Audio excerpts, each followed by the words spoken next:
नमस्कार, आप देख रहे हैं पॉलिटिकल आइडिया और मैं हूं प्रदीप कुमार। मित्रों, बिहार में विधानसभा चुनाव के संदर्भ में हर दल अपनी अपनी रणनीतियों की घोषणा कर रही है। आज कांग्रेस पार्टी ने बिहार में कांग्रेस पार्टी के मजबूत स्तंभ, वैसे वो निर्दलीय अभी सांसद है पप्पू यादव। पप्पू यादव ने स्पष्ट रूप से कर दिया कि बिहार में कांग्रेस पार्टी कम से कम गठबंधन में 100 सीटें लड़ेगी। उनका दावा है कि कांग्रेस पार्टी आरजेडी की तुलना में ज्यादा मजबूत है, विशेष रूप से पूर्णिया प्रमंडल, कोसी प्रमंडल और जो दरभंगा प्रमंडल है, इसमें मिथिलांचल, कोसी और सीमांचल की चर्चा उन्होंने की कि इन क्षेत्रों में, और साथ ही चंपारण को भी जोड़ते हुए पप्पू यादव ने कहा कि बिहार में कांग्रेस इन क्षेत्रों में आरजेडी से अधिक मजबूत है। उसके लिए उन्होंने कई विधानसभा और लोकसभा सीटों का उदाहरण दिया।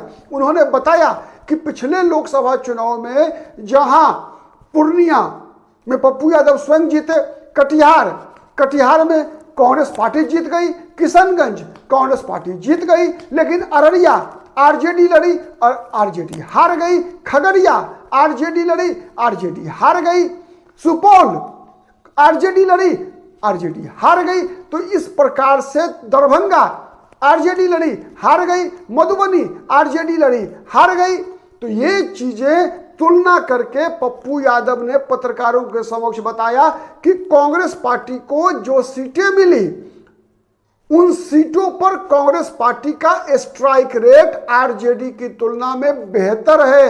आरजेडी 22 सीटें लड़ी थी लोकसभा चुनाव में, 4 सीटें जीत पाई थी। कांग्रेस पार्टी 9 सीटें लड़ी, 3 सीट जीत पाई थी।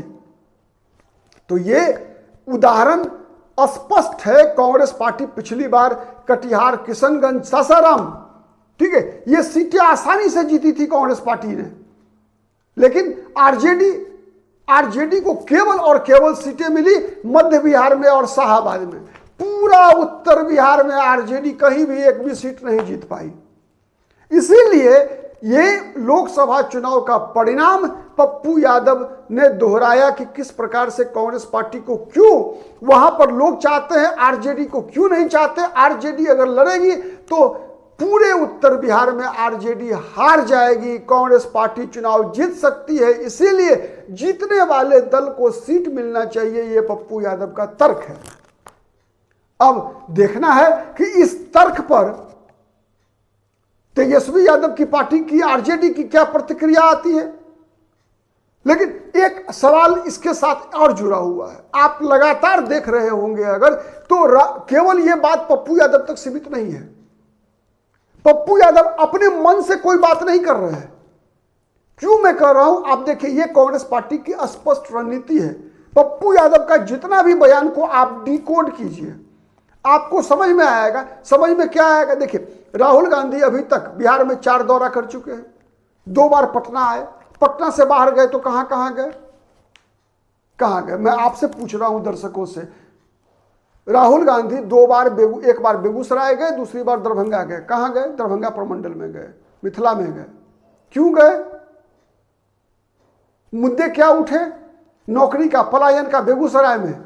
दरभंगा में क्या मुद्दा उठा? दलितों के साथ अन्याय का, जाति के आधार पर, आबादी के आधार पर निजी क्षेत्र में आरक्षण का। क्या लेकर आवाज उठाए राहुल गांधी? बाबा साहब भीमराव अंबेडकर का फोटो और संविधान की प्रति।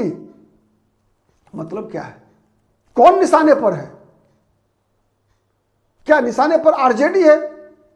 क्या निशाने पर दलित वोट बैंक है, मुस्लिम वोट बैंक है, या निशाने पर बीजेपी का वोट बैंक है? कौन है राहुल गांधी के निशाने पर? तो इन सब परिस्थितियों का अगर हम मूल्यांकन करेंगे तो फिर पाते हैं कि हथियार कौन है राहुल गांधी का। मित्रों, एक बात मैं स्पष्ट कर दूं कि पॉलिटिकल आइडिया के चैनल पर हम किसी राजनीतिक दल के पक्ष में कभी भी कोई भी अपना अभियान नहीं चलाते। हमारी बातें किसी वीडियो में आपको कड़वी लग सकती है, किसी वीडियो में पसंद आ सकती है। क्योंकि जब हम एक राजनीतिक विश्लेषक, मैं भी एक मतदाता हूं, किसी पार्टी को वोट दूंगा, लेकिन जब एक राजनीतिक विश्लेषक के रूप में आपके सामने होता हूं तो फिर आपके सामने 100% निरपेक्ष बनने का प्रयास करता हूं। अगर कहीं भी मैं पक्षपाती दिखूं तो कमेंट बॉक्स में आप निश्चित रूप से अपनी शिकायत दर्ज कराइए, हमें डांटिए। तो हम जिस बात की चर्चा कर रहे हैं कि ये जो 100 सीटों का जो आज पप्पू यादव का डिमांड है, तो क्या सब दो सवाल है। एक तो सवाल ये है कि ऐसा डिमांड क्यों है, तो जवाब दिया पप्पू यादव ने कि आरजेडी का स्ट्राइक रेट लोकसभा चुनाव में बहुत ही बुरा रहा, विधानसभा चुनाव में कांग्रेस पार्टी का स्ट्राइक रेट अच्छा हुआ। आरजेडी के समर्थकों से समाज के अन्य वर्ग के लोग डरते हैं, ये पप्पू यादव ने कहा। इसीलिए तेजस्वी यादव के मुख्यमंत्री पद की उम्मीदवारी का भी विरोध किया है पप्पू यादव ने। उन्होंने कहा कि किसी दलित को मुख्यमंत्री बना दो, राजेश राम का नाम लिया है उन्होंने। तो कारण नंबर 2 समझ लीजिए। उसके बाद राहुल गांधी दलितों को अपनी पार्टी के साथ दोबारा एक बार जोड़ने का प्रयास कर रहे हैं। तीसरी बात है कन्हैया कुमार। राहुल गांधी उस कन्हैया कुमार को अपना सुपर डुपर स्टार बनाकर बिहार में घुमा रहे हैं, जिस कन्हैया कुमार से लालू यादव का पूरा परिवार नफरत करता है। पप्पू यादव को फ्री हैंड राहुल गांधी ने देकर छोड़ा है, जिस पप्पू यादव से लालू यादव का परिवार किसी भी कीमत पर समझौता करने को तैयार नहीं है। क्यों है ऐसा?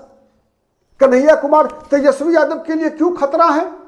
क्यों लालू यादव का परिवार कन्हैया कुमार और पप्पू यादव को तेजस्वी यादव के लिए खतरा मानता है? ऐसे ही सवाल जनता के स्तर पर देखिए, होता क्या है ना कि लोकतंत्र में सरकार वैसे ही बनती है जैसा मतदाता सोचते हैं। तो और पत्रकारिता का काम क्या है? पत्रकारिता का काम है सीधा सीधी कि हर परिस्थिति को जनता के सामने परोसना, कि हमारे विधायिका के लोग कैसे काम कर रहे हैं, न्यायपालिका के लोग कैसे काम कर रहे हैं, हमारी कार्यपालिका कैसे काम कर रही है। हर राजनीतिक दल के गुण और दोष के आधार पर उसका विश्लेषण करना एक राजनीतिक विश्लेषक का काम है, वही मैं करने का प्रयास कर रहा हूं। तो मेरा सवाल आपसे भी है, आपसे सवाल यह है कि कन्हैया कुमार को तेजस्वी यादव से कैसे तुलना हो सकती है? क्यों राहुल गांधी अरे हुए हैं कन्हैया कुमार को आगे करने पर? कौन सी राजनीति राहुल गांधी बिहार में साधना चाहते हैं? क्यों राहुल गांधी के लिए बिहार का विधानसभा चुनाव द्वितीय प्राथमिकता है? क्यों राहुल गांधी 2029 के लोकसभा चुनाव के लिए फील्डिंग सजा रहे हैं? क्यों राहुल गांधी एक ऐसा चक्रव्यूह तैयार कर रहे हैं जिस चक्रव्यूह का एकमात्र मकसद है कि केवल और केवल तेजस्वी यादव को घेर लेना? इन सब सवालों का जवाब हमें आने वाले दिनों में क्रमशः मिलता जाएगा और आप देखेंगे कि जैसे जैसे चुनाव नजदीक आता जाएगा वैसे वैसे परिस्थितियां साफ होती जाएगी और हमारे पास तो जो भी समाचार आएगा उसका विश्लेषण लेकर मैं आपके सामने एकदम बिना पक्षपात के आपके समक्ष हाजिर रहूंगा, यह वादा है। आज के लिए इतना ही। बहुत बहुत धन्यवाद। नमस्कार। जय हिंद, जय भारत।